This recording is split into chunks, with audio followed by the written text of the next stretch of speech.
Hello' everyone, কি খবৰ? আপোনালোকক আশা কৰোঁ সকলোৰে ভাল হওক। মোৰ বাৰু ভালেই। বহুত দিনৰ মূৰত নতুনকৈ ভিডিঅ' এটা লৈ আহিলোঁ আপোনালোকলৈ। আৰু আজি আহিছোঁ কামপুৰ ৰত্নাৱলী থান, আৰু মই বৰ্তমান আছোঁ কামপুৰ কপিলী নদীৰ দলঙৰ ওপৰত, আৰু আপোনালোকক অলপমান তাৰে দৃশ্য উপভোগ কৰাওঁ বুলি ভাবিলোঁ। আৰু মানে বহুত দিন ভাবি আছিলোঁ যে ৰত্নাৱলী থানলৈ আহিম বুলি, আৰু হয়তো চাগে ভগৱানে অনা নাছিলে, বাট আজি আনিলে ভগৱানে। আৰু বহুত মানে মনটো ভাল লাগিছে, যিহেতু ভাল লাগিবই। মন্দিৰ নামঘৰলৈ গ'লে বিৰাট মনটো ভালেই লাগে বাৰু। আৰু এইখন হৈছে কপিলী নদী দেই, আমাৰ যে কামপুৰত আছে কপিলী নদী। আৰু আহি পায়ে ধুনীয়াকৈ মই দোকানলৈ গ'লোঁ, আৰু দোকানৰ পৰা ধূপ, তেল, চাকি, বন্তি, তামোল পাণ আদি ল'লোঁ। আৰু তাৰ লগতে মানুহজনে ক'লে যে নিমখৰ পেকেট এটাও দি দিয়া। নিমখৰ পেকেট দিলে বোলে মনৰ আশাবোৰ পূৰ হয়, আৰু নিমখৰ পেকেট দিলে বোলে ভাল। সেই দেখি মানুহজনৰ কথা শুনি মই ধুনীয়াকৈ চাকি বন্তি আৰু নিমখৰ পেকেট এটা ল'লোঁ। আৰু আহি পাই গ'লোহি মহাৰত্নাৱলী থান, আৰু এইখন আছে মহাৰত্নাৱলী থান।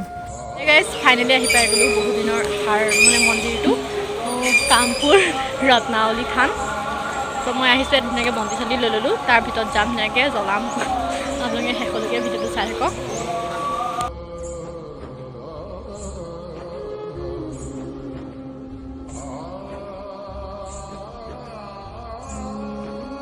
আৰু মই ধুনীয়াকৈ বন্তি জ্বলাবৰ কাৰণে নামঘৰৰ ভিতৰলৈ সোমাইছোঁ। আৰু ধুনীয়াকৈ বন্তি চন্তি জ্বলাই কৰি মই আহিলোঁ বাহিৰলৈ। আৰু এইটো হৈছে নামঘৰৰ এইখিনি বাটচ'ৰা, আৰু এইফালেদি মানুহ অহা যোৱা কৰি আছে ভিতৰলৈ। বহুত মানুহ আহিছে, যিহেতু শৰাই চৰাই দিছে ন। আৰু এইখিনিতে কথা এটা কৈছোঁ, ৰত্নাৱলী থান দুখন। চ' পুৰণা ৰত্নাৱলী থান যোনখন, এইখন আছিল, আৰু তাৰ কাষতে মানে এতিয়া নতুনকৈ নিৰ্মাণ কৰিছে, আৰু এইখন হৈছে পুৰণা ৰত্নাৱলী থানখন।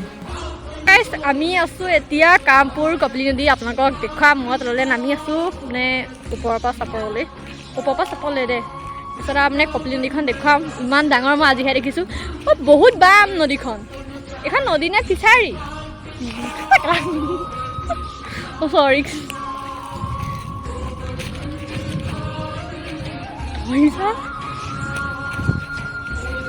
সেইখন হৈছে কপিলী নদী। মই তালৈ নামি যাম আৰু দেখুৱাম। অলপমান নামিম, বেছি নানামো, সাঁতুৰিব কৰিব নাজানো। আৰু এখন বাম নদী। আৰু মই ধুনীয়াকৈ গৈ পেলাই কপিলী নদীৰ পানীখিনি ধুনীয়াকৈ চুই আছোঁ। ইমান ভাল হৈছে, গৰমো বেছি। আৰু তাৰ লগতে এটা কথা কৈ দিছোঁ, কপিলী নদীখনত গোটেই মাজভাগত বালি, গোটেই নদীখন বালিও আছে। আৰু আমাৰ এই কপিলী নদী পৰাই মানে মাছমৰীয়াসকলে মাছ চাছ মাৰি কৰি জীৱিকা নিৰ্বাহ কৰে। আৰু ধুনীয়াকৈ সকলোবোৰ কাম কৰি মই ঘৰলৈ বুলি আগবাঢ়িলোঁ, আৰু কপিলী নদীৰ কাষেদিয়ে মই ধুনীয়াকৈ ঘৰলৈ আহিলোঁ। আৰু ইয়াৰ পিছৰ দৃশ্যখিনি দেখুৱাই আছোঁ, ভিডিঅ'টো শেষলৈকে চাই থাকক।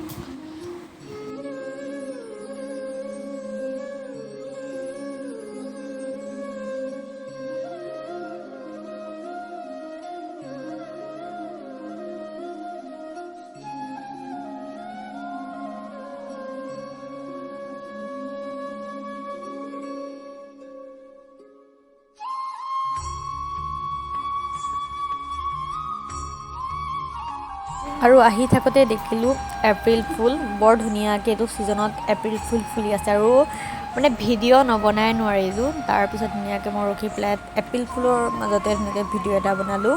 আপোনালোককো দেখুৱাইছোঁ। পৰিৱেশটো ইমানেই ধুনীয়া, ইমানেই শান্তি, কোনো মানুহ নাই, কোনো হুলস্থুল নাই, ইমান ভাল লাগিছে।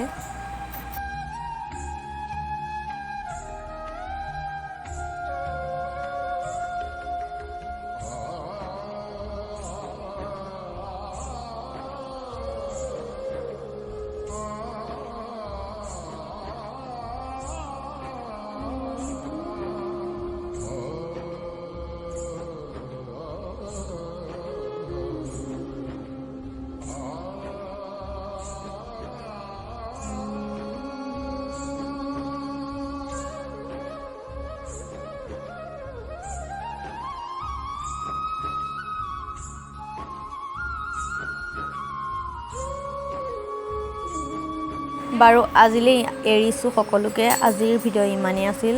সকলোকে বাই বাই। নেক্সট এটা ব্লগত লগ পাম। যদি ভিডিঅ'টো ভাল লাগিছে লাইক এটা কৰিব, কমেণ্ট এটা কৰি জনাব। নতুনকৈ যদি চাই ছাবস্ক্ৰাইব কৰি দিব চেনেলটো।